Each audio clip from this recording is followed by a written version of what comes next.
එතකොට ඒ උපකල්පනේ ලියන්නම ඕනේද කියලා හිතන දරුවෝ ඉන්න පුළුවන්. ඒ වගේම ඒ උපකල්පනේ ලියන්න ඕනේ නැහැ කියලා කියන ප්‍රඥයෝ ඉන්නත් පුළුවන්. හෙක්සේන් සහ බෙන්සීන් තියෙන ද්‍රාවණය පරිපූර්ණයි කියලා කිව්වහම ඒකෙන් හෙක්සේන් වාෂ්පය සහ බෙන්සීන් වාෂ්පය අඩංගු වාෂ්ප මිශ්‍රණය පරිපූර්ණයි කියලා කියවෙන්නේ නැහැ. ඒ නිසා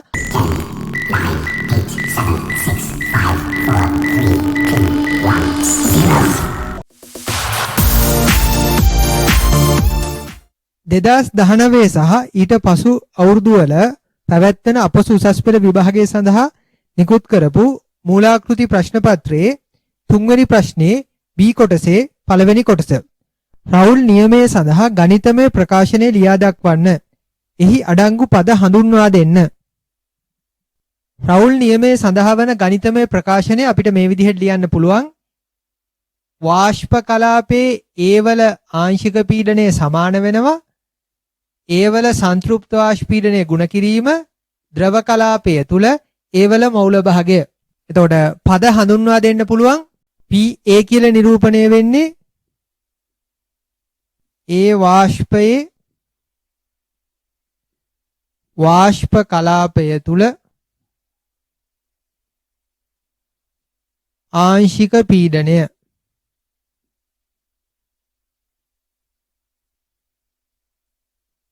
P නෝට් A වලින් හඳුන්වන්නේ ඒ ද්‍රවයේ සංතෘප්ත වාෂ්ප පීඩනය.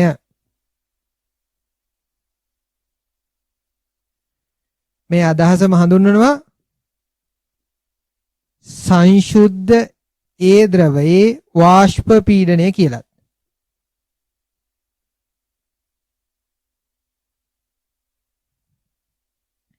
X A වලින් නිරූපණය වෙන්නේ පරිපූර්ණ ද්‍රාවණයේ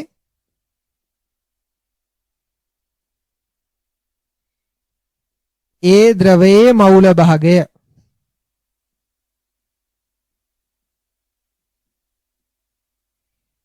අපි සාමාන්‍යයෙන් කියන්නේ ඒ ද්‍රවයේ ද්‍රව කලාපය තුල මූල භාගය කියලා. එතකොට පරිපූර්ණ ද්‍රාවණයක් සඳහා පමණයි රවුල් නියමයේ දෙන්නේ. ඒ නිසා පරිපූර්ණ ද්‍රාවණයක් සඳහා මේ සමීකරණය ලිව්වා කියන එක අදහස් කරන්න ඕනේ. එතකොට ඒ අදහස් කිරීම ලියන්න සුදුසුම තැන තමයි ද්‍රව කලාපය තුල ඒවල මූල භාගය සඳහන් කරන තැන. ඒ නිසා පරිපූර්ණ ද්‍රාවණයේ ඒ ද්‍රවයේ මූල භාගය කියලා XA හැඳින්වීම තමයි වඩා සුදුසු වෙන්නේ. එතකොට මේ සමීකරණය ලිව්වට ලකුණු 4යි. PA වලින් වාෂ්පයේ වාෂ්ප කලාපය තුල ආංශික පීඩනය අදහස් වෙනවා කියලා ලිව්වට ලකුණු 4යි. P නෝට් A වලින් ද්‍රවයේ සංතෘප්ත වාෂ්ප පීඩනය අදහස් වෙනවා කියන අදහස ලිව්වට ලකුණු 4යි. එතකොට X වලින් අදාළ ද්‍රවයේ ද්‍රව කලාපය තුල මූල භාගය. එතකොට පරිපූර්ණ ද්‍රාවණයක් කියන එක අදහස් වෙන විදිහට ලියලා තියෙන්න ඕනේ. ඒ අදහසට ලකුණු 4යි. එතකොට මෙතනදී මම ද්‍රවයේ A කියලා තෝරගෙන තියෙනවා. ඒ නිසා මේ විදිහට A වලින් ලියලා තියෙන්නේ. ද්‍රවය යම්කිසි සංකේතයකින් නිරූපණය කරන්න පුළුවන්. B ද්‍රවය, Q ද්‍රවය, S ද්‍රවය ආදී ලෙස කැමැති සංකේතයකින් නිරූපණය කරන්න පුළුවන්. එහෙම නැත්නම් රවුල් නියමය ප්‍රකාශ කරන්න පුළුවන් සාපේක්ෂ වාෂ්ප පීඩන පාතනය ඇසුරු කරගෙන. එතකොට A කියන ද්‍රවයේ සාපේක්ෂ වාෂ්ප පීඩන පාතනය සමාන වෙනවා ද්‍රව කලාපය තුල B ද්‍රවයේ. එතකොට ද්‍රාවණය තුල ද්‍රව දෙකක් අඩංගු යුතුයි. එතකොට අපි සලකා බලන ද්‍රවයේ නෙවෙයි අනෙක් ද්‍රවයේ මූල භාගයට තමයි සලකා බලන ද්‍රවයේ සාපේක්ෂ වාෂ්ප පීඩන පාතනය සමාන වෙන්නේ. එතකොට AB ද්‍රව දෙකක් අඩංගු පරිපූර්ණ ද්වැංගී ද්‍රාවණයක් සලකපුවාම ඒ ද්‍රවයේ සාපේක්ෂ වාෂ්ප පීඩන පාතනය ද්‍රව කලාපය තුල B ද්‍රවයේ මූල භාගයට සමාන වෙනවා. එතකොට රවුල් නියමය මේ විදිහටත් ප්‍රකාශ කරන්න පුළුවන්. එතකොට මේ විදිහට ප්‍රකාශ කළා තිබ්බත් ඒ ප්‍රකාශ කිරීමට ලකුණු 4ක් ලැබෙනවා. එතකොට X B වලින් නිරූපණය කරන්නේ පරිපූර්ණ ද්‍රාවණයේ B වල මූල භාගය. ඒ විදිහටයි අදහස් කරන්න ඕනේ. ඒ සඳහා ලකුණු 4යි. එතකොට P නෝට් A වලින් ඒ ද්‍රවයේ සංතෘප්ත වාෂ්ප පීඩනය නිරූපණය වෙනවා. PA වලින් වාෂ්පයේ PA වලින් A වල වාෂ්පයේ ආංශික පීඩනය නිරූපණය වෙනවා. එතකොට මේ විදිහට සමීකරණ ලියලත් අදාළ පද හඳුන්වන්න පුළුවන්. එතකොට මේ පද හැඳින්වීම සඳහා ලකුණු 4 බැගින් ලකුණු ලැබෙනවා. දෙවැනි කොටස සෙල්සියස් අංශක 50 දී ද්‍රව හෙක්සේන් ග්‍රෑම් 43ක් ද්‍රව බෙන්සීන් ග්‍රෑම් 39ක් සමග මිශ්‍ර කරන ලදී. සෙල්සියස් අංශක 50 දී සංශුද්ධ හෙක්සේන් සහ බෙන්සීන්හි සංතෘප්ත වාෂ්ප පීඩන පිළිවෙලින් කිලෝපැස්කල් 75 සහ කිලෝපැස්කල් 50 වේ. සෙල්සියස් අංශක 50 දී ඉහත මිශ්‍රණෙහි සමස්ත වාෂ්ප පීඩනය ගණනය කරන්න. ඉස්සෙල්ලාම ගණනය කරන්න පුළුවන් ද්‍රව හෙක්සේන් මවුල ගණන.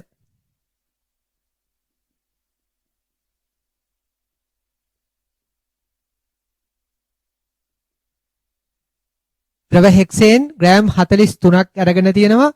එතකොට ස්කන්ධයේ බෙදීම මෞලික ස්කන්ධය කියන සමීකරණය තමයි අපි පාවිච්චිට ගන්නෙ. කාබන් සාපේක්ෂ පරමාණුක ස්කන්ධය 12යි කියලා දීලා තියෙනවා. 12 වරක් 6 72යි. හයිඩ්‍රජන් සාපේක්ෂ පරමාණුක ස්කන්ධය 1යි කියලා දීලා තියෙනවා. 1 වරක් 14 14යි. 72යි 14යි 86යි. එතකොට හෙක්සේන් වල මෞලික ස්කන්ධය මවුලයට ග්‍රෑම් 86යි.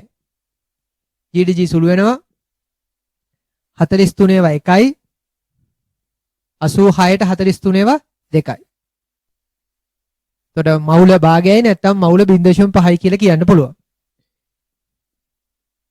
ද්‍රව බෙන්සීන් මවුල ගණන.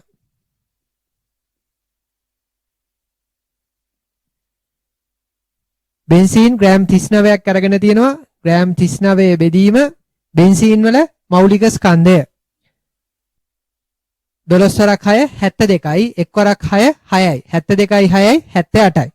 බෙන්සීන් වල මෞලික ස්කන්ධය මවුලයට ග්‍රෑම් 78යි. GDG සුළු වෙනවා 39 ඒවා 1යි 39ට 78ට 39 ඒවා 2යි. මවුල භාගයයි නැත්නම් මවුල 0.5යි බෙන්සීන් මවුල ගන්න. එතකොට මේ ද්‍රාවණය පරිපූර්ණ ද්‍රාවණයක් කියලා උපකල්පනය කරලා අපිට පුළුවන් රවුල් නියමය යොදන්න. එතකොට තුන්වෙනි කොටසේ උපකල්පන අහලා තියෙන නිසා වෙනම මෙතනදී මම මේ උපකල්පනය ලියන්නේ නැහැ. ඒතර අපිට ගණනය කරන්න පුළුවන් හෙක්සේන් වාෂ්පයේ ආංශික පීඩනය. එතකොට හෙක්සේන් වල සංතෘප්ත වාෂ්ප පීඩනය කිලෝපැස්කල් 75යි කියලා දීලා තියෙනවා. ගුණ කිරීම ද්‍රව කලාපය තුල හෙක්සේන් වල මවුල භාගය. එතකොට ආරම්භයේදී හෙක්සේන් මවුල භාගයක් තිබුණා. බෙන්සීන් මවුල භාගයක් තිබුණා. එතකොට හෙක්සේන් සහ හෙප්ටේන් සමාන ප්‍රමාණ වලින් වාෂ්ප වෙන්නේ නැහැ. ඒයි කියලා අපිට පැහැදිලි හෙක්සේන් වලයි හෙප්ටේන් වලයි සංතෘප්ත වාෂ්ප පීඩන අසමාන හින්දා. එතකොට හෙක්සේන් සහ හෙප්ටේන් වාෂ්ප වෙලා සමතුලිතතාවයට එළඹුණාට පස්සේ හෙක්සේන් සහ හෙප්ටේන් වල මවුල භාගය හරියටම භාගයක් වෙන්නේ නැහැ. මවුල භාගයේ සුළු වෙනසක් වෙන්න පුළුවන්. එතකොට අපි මෙතනදී තව උපකල්පනයක් කරනවා. ඒ උපකල්පනය තමයි ද්‍රව කලාපයේ තියෙන ප්‍රමාණයට සාපේක්ෂව වාෂ්ප කලාපයට ගිය වාෂ්ප ප්‍රමාණය කුඩයි කියලා. වෙන විදිහින් කිව්වොත් ද්‍රව කලාපයේ පරිමාව සමග සැසඳීමේදී වාෂ්ප කලාපයේ පරිමාව කුඩයි කියලා. එතකොට තමයි වාෂ්ප ප්‍රමාණය කුඩා වෙන්නේ. එතකොට කුඩා වාෂ්ප ප්‍රමාණයක් නම් වාෂ්ප කලාපයේ තියෙන්නේ ද්‍රවයෙන් වාෂ්ප වෙච්ච ප්‍රමාණය නොගිනී හැකි. එතකොට ඒ විදිහට උපකල්පනය කරලා තමයි අපිට ආදේශ කරන්න වෙන්නේ හෙක්සේන් මවුල ගාන මවුල භාගයයි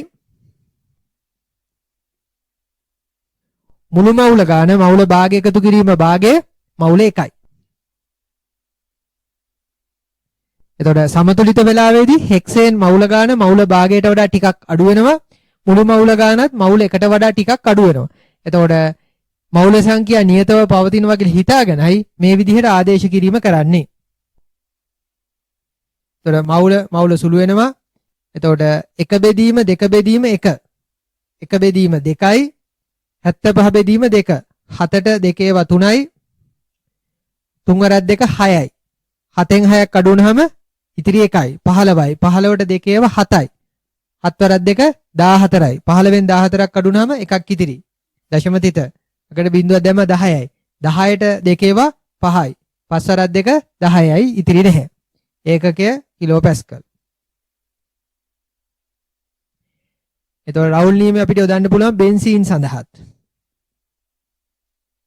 එතකොට බෙන්සීන් වාෂ්පයේ ආංශික පීඩනය සමාන වෙනවා බෙන්සීන් වල සංතෘප්ත වාෂ්ප පීඩනය කිලෝපැස්කල් 50 ගුණ කිරීම බෙන්සීන් වල මවුල භාගය. එතකොට ආරම්භයේදී බෙන්සීන් මවුල භාගයක් තිබුණා. සුළු ප්‍රමාණයක් වාෂ්ප වුණා. වාෂ්ප වූ ප්‍රමාණය නොගිනී හැකි කියලා උපකල්පනය කළා. බෙදීම මුළු මවුල ගාන ආරම්භයේදී මවුල 1යි සුළු ප්‍රමාණයක් වාෂ්ප වුණා. වාෂ්ප වූ ප්‍රමාණය නොගිනී හැකි කියලා උපකල්පනය කළා. මවුල සුළු වෙනවා. එක බෙදීම දෙක බෙදීම එක. එක බෙදීම 2යි 50ට 2 ඒවා 25යි. එතකොට බෙන්සීන් වාෂ්පයේ ආංශික පීඩනය කිලෝපැස්කල් 25යි. දැන් වාෂ්පයේ සමස්ත පීඩනය ගණනය කරන්න ඕනේ.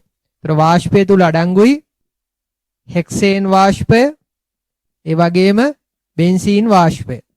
ඩෝල්ටන්ගේ ආංශික පීඩන නියමය යොදන්න පුළුවන් වාෂ්පය පරිපූර්ණ නම්. එතකොට අපි වාෂ්පය පරිපූර්ණයි කියලා උපකල්පනය කරගෙන ඩෝල්ටන්ගේ ආංශික පීඩන නියමය යොදනවා.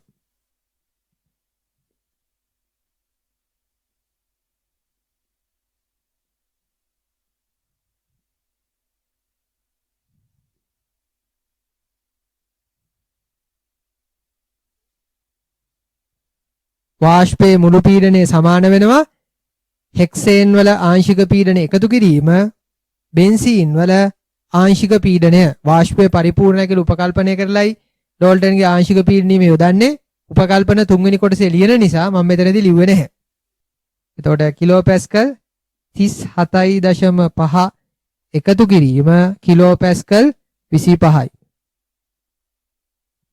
එතකොට අපිට දශම ස්ථාන ගාන සමාන කරලා ලියන්න පුළුවන් 25.0 කියලා. 5.5යි දශම තිත 7යි 5යි 12යි 2යි ඉතිරි 1යි 3යි 2යි 5යි 5යි ඉතිරි 1යි 6යි. එතකොට වාෂ්පයේ සමස්ත පීඩනය මේ උපකල්පිත තත්වයන්ට දේදී කිලෝපැස්කල් 62.5යි.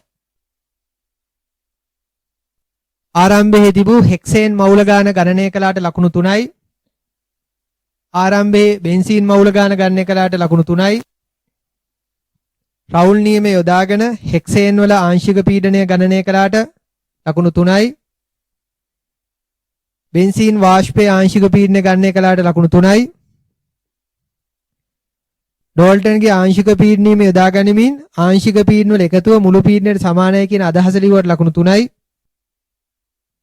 මුළු පීඩනය කිලෝපැස්කල් 62.5යි කියලා ගණනය කරගත්තට ලකුණු 3යි. තුන්වෙනි කොටස ඉහත ගණනයේදී ඔබ යොදාගත් උපකල්පන සඳහන් කරන්න.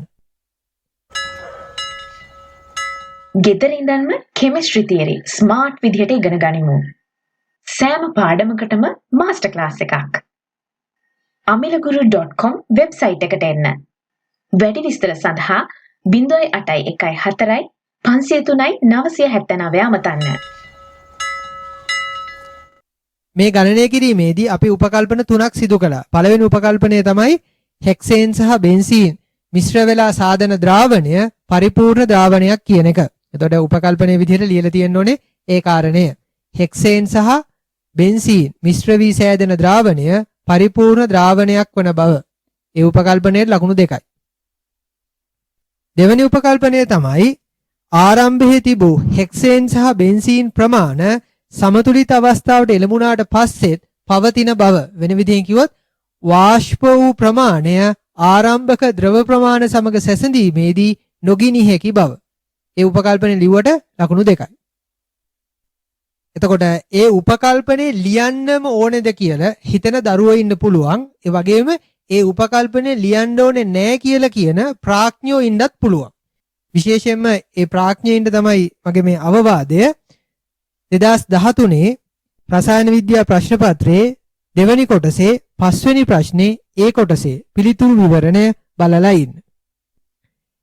එතකොට උපකල්පනේ ලිවීම වැදගත් වෙනවා කියන එක දුවල පුතාලට තේරුම් ගන්න පුළුවන් 2013 රසායන විද්‍යා ප්‍රශ්න පත්‍රයේ දෙවැනි කොටසේ පස්වෙනි ප්‍රශ්නේ ඒ කොටසට පිළිතුරු ලියලා බලලා. එතකොට ඒ පිළිතුරට අදාළ විවරණය මම YouTube එකේ පළ කරලා තියෙනවා. ඒ වීඩියෝ එකේ link එක දැන් දුවල පුතාලට දකුණු අත පැත්තේ ඉහළ කෙළවරේ දැක ගන්න පුළුවන් වෙයි. ඒ වගේම මම description එකටත් ඒ වීඩියෝ එකේ link එක යොදලා තියෙනවා. ඒ පිළිතුරු විවරණය බලන්න. 2013 පස්වෙනි රචනා ප්‍රශ්නේ ඒ කොටසට අදාළ පිළිතුරු විවරණය බලන්න. ඒ පිළිතුරු විවරණය බලපුවහම දුල පුතාලට පැහැදිලි වෙයි හෙක්සේන් සහ බෙන්සීන් ද්‍රවයෙන් වාෂ්ප වූ ප්‍රමාණය නොගිනී හැකි කියලා උපකල්පනය කිරීමේ තියෙන වැදගත්කම. තුන්වෙනි උපකල්පනය තමයි සමස්ත පීඩනය ගණනය කිරීම සඳහා වාෂ්ප මිශ්‍රණය පරිපූර්ණයි කියලා උපකල්පනය කරලයි ඩෝල්ටන්ගේ ආංශික පීඩන නියමය යොදාගත්තේ. එතකොට තුන්වෙනි උපකල්පනයේ ලියලා තියෙන්න ඕනේ හෙක්සේන් වාෂ්පය සහ බෙන්සීන් වාෂ්පය අඩංගු වාෂ්ප මිශ්‍රණය පරිපූර්ණ බව. ඒ උපකල්පනය ලිව්වට ලකුණු 2යි. හෙක්සේන් සහ බෙන්සීන් තියෙන ද්‍රාවණය පරිපූර්ණයි කියලා කිව්වහම ඒකෙන් හෙක්සේන් වාෂ්පය සහ බෙන්සීන් වාෂ්පය අඩංගු වාෂ්ප මිශ්‍රණය පරිපූර්ණයි කියලා කියවෙන්නේ නැහැ. ඒ නිසා වාෂ්ප මිශ්‍රණය පරිපූර්ණයි කියලා අපි වෙනම ලියන්න ඕනේ. ද්‍රාවණයක් පරිපූර්ණයි කියලා අදහස් කරන දේ සහ වාෂ්පයක් පරිපූර්ණයි කියලා අදහස් කරන දේ එකිනෙකට වෙනස් කරුණු දෙකක්. ද්‍රාවණයක් පරිපූර්ණ වීමේ අවශ්‍යතාව අපි ඉගෙනගෙන තියෙනවා රවුල් නියමය ගැන ඉගෙන ගන්නකොට කලාප සමතුලිතතා මාස්ටර් ක්ලාස් එකේදී. ද්‍රාවණයක් පරිපූර්ණ වෙන්න අවශ්‍ය වෙන්නේ ඒ ද්‍රාවණයේ පවතින සියලුම අණු අතර සමාන අන්තරණුකාකර්ෂණ බල පැවතීමත් ඒ අණුවල ස්කන්ධ සමාන වීමත්. වාෂ්පයක් පරිපූර්ණ වීම සඳහා අවශ්‍යතාව වෙන්නේ වාෂ්පය චාලක අනුකවාද උපකල්පන වල එකඟ වීම. එතකොට චාලක අනුකවාද උපකල්පන වල වාෂ්පය එකඟ නම් වාෂ්පයේ පවතින අණු අතර ආකර්ෂණ බල නොතිබිය යුතුයි. අපි චාලක අනුකවාද උපකල්පන ගැන ඉගෙන ගත්ත පදාර්ථයේ වායුමය අවස්ථාව මාස්ටර් ක්ලාස් එකේදී. එතකොට ද්‍රාවණයේ විදිහට තියෙනකොට අන්තරණුකාකර්ෂණ බල පවතිනවා නම් ඒ ද්‍රාවණයෙන් ලැබෙන වාෂ්පයේත් අණු අතර අන්තරණුකාකර්ෂණ බල දුර්වලව හරි පවතින්න ඕනේ. එතකොට වාෂ්පය පරිපූර්ණයි කියලා විශේෂයෙන් උපකල්පනය කළ යුතු බව දැන් දුවල පුතාලට පැහැදිලි ඇති. එතකොට 2019 මූලාකෘති ප්‍රශ්න පත්‍රයේ තුන්වෙනි ප්‍රශ්නේ B කොටස සඳහා ලකුණු 40ක් ලැබෙනවා. එතකොට ලැබෙන ලකුණු 40න් ලකුණු ලැබුණු ප්‍රමාණය කීයද කියලා බලන්න. ඒ ලැබුණු ලකුණු ප්‍රමාණය අඩු නම් කලාප සමතුලිතතාවට අදාළව විශේෂයෙන් රවුල් නියමයට අදාළව සිද්ධාන්ත නැවත මතක් කරගෙන ඉන්න. ඒ වගේම රවුල් නියමයේ පාඩමට අදාළ අභ්‍යාසවල තවදුරටත් නිරත වෙන්න. ඒ වගේම 2013 පස්වෙනි රචනා ප්‍රශ්නේ ඒ කොටසට පිළිතුරු ලියලා නැත්නම් මේ වෙනකන් යම්කිසි දරුවෙක් අනිවාර්යෙන් වෙනත් ප්‍රශ්නයක පිළිතුරු විවරණයක් බලන්න කලින් ඒ ප්‍රශ්නේ පිළිතුරු විවරණය බලලම ඉන්න. පිළිතුරු විවරණය බලන්න කලින් තනියම ප්‍රශ්නෙට පිළිතුරු ලියලා ඊට පස්සේ පිළිතුරු විවරණය බලන එක තමයි වඩාත්ම සුදුසු වෙන්නේ.